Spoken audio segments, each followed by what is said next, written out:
Među ostalim zanimljivosti naših krajeva svakako se ističe slepić. Možda vam se učinilo da ste videli zmiju, ali slepić je u stvari beznogi gušter. Verovali ili ne, dakle i u našim krajevima ima beznogi gušter, a slepić nije jedini. Južnije živi i blavor, koji je mnogo krupniji.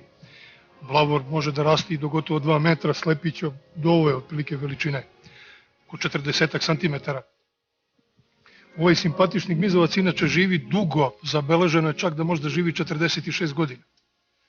Za jednog ovako sitnog stvora zaista dug životni vek.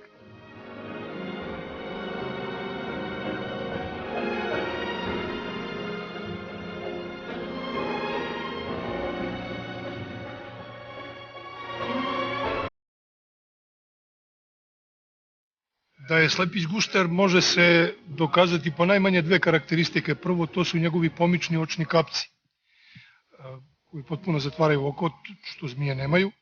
I drugo, jeste njegov običaj da odbaci rep ako je ugrožen.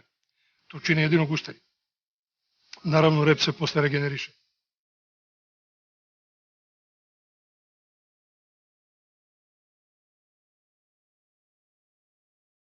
Slepić bira upravo ovakva mesta za život, dakle vlažne šume i vlažne livade. On nema s polja vidljivih tragova nogu.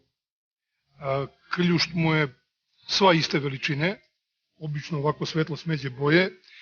Ženke i mladunci imaju crne pruge, a ovaj krupni mužijak je čisto svetlo smeđe boje.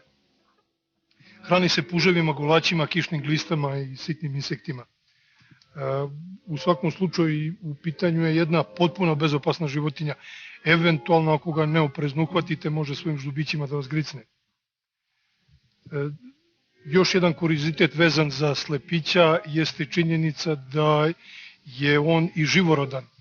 Naime, negde između jula i avgusta ženka rađa nekoliko živih mladunaca. Vredi još istaći da je ime koje je dato ovoj simpatičnoj životinji potpuno pogrešno. Slepić uopšte nije slep. Vid mu je odličan, a osim vidom služi se i svojim neobičnim crnim i širokim jezikom. Ostali gmizavci uglavnom nemaju tako širok jezik. Ima izvanredno čulo mirisa koje je upravo smešteno u tom jeziku.